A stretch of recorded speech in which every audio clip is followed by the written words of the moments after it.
So in terms of our original examples, we see that we can evaluate or integrate force fields along curves or over surfaces.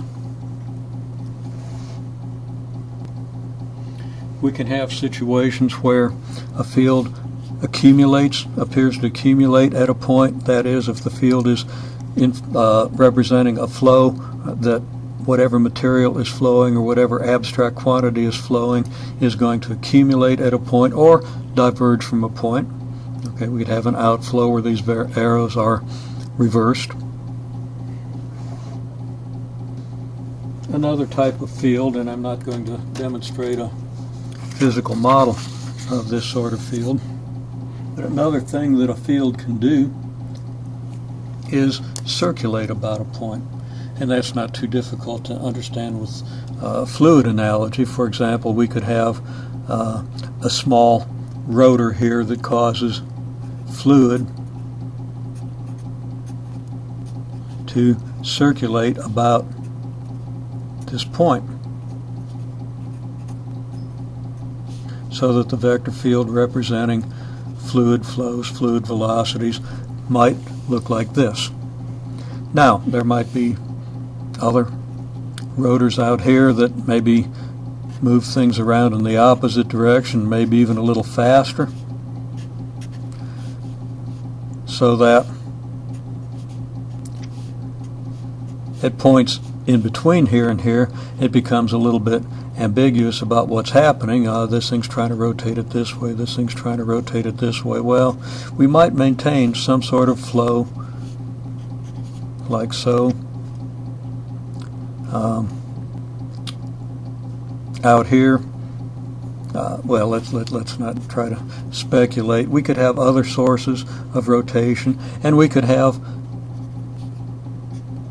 regions of inflow or outflow, regions where fluid diverges. We have regions where the fluid flows away, or negative divergence where the fluid flows in. Okay, so these vectors, of course, are going to fall off as we move away, and then they're going to combine with these other vectors, and we're going to get some kind of a complicated field in this region. Now, when the fluid flows out, a net outflow or inflow at a point is called a divergence.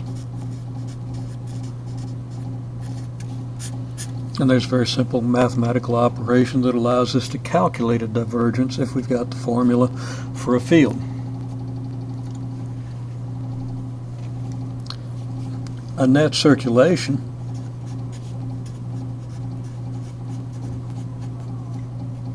about a point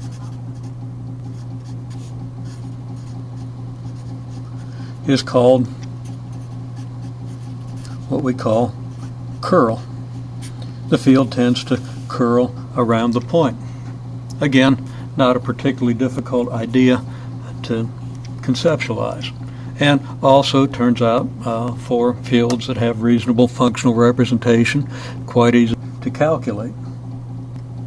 Now, in a sense that we'll make clear very shortly, if you have a divergence,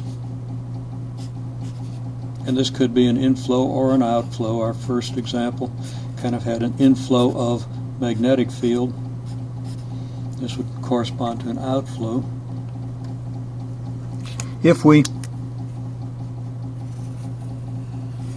draw any region enclosing this point, then there's a flow across the boundary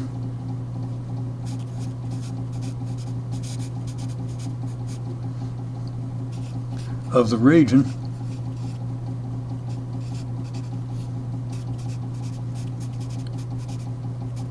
containing the point.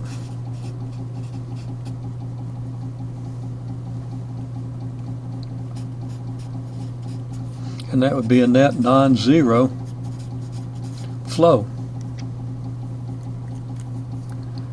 In the case where you have a curl about a point, the picture would look something like this.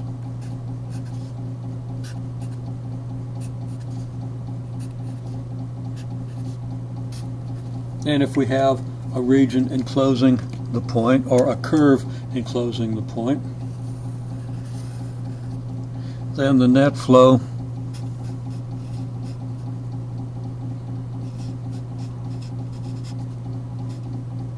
in the direction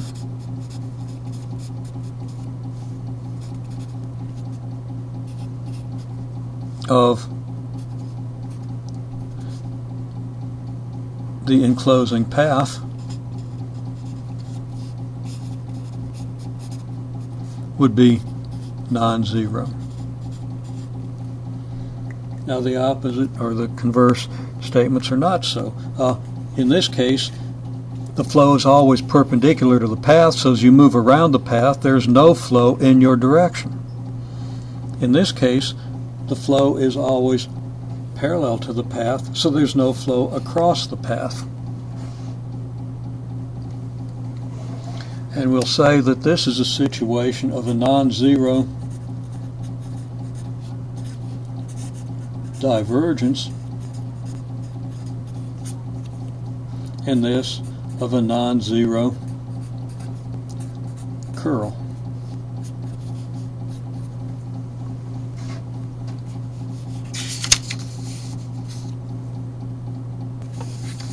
There's a lot more that can and will be said about these situations that we've seen.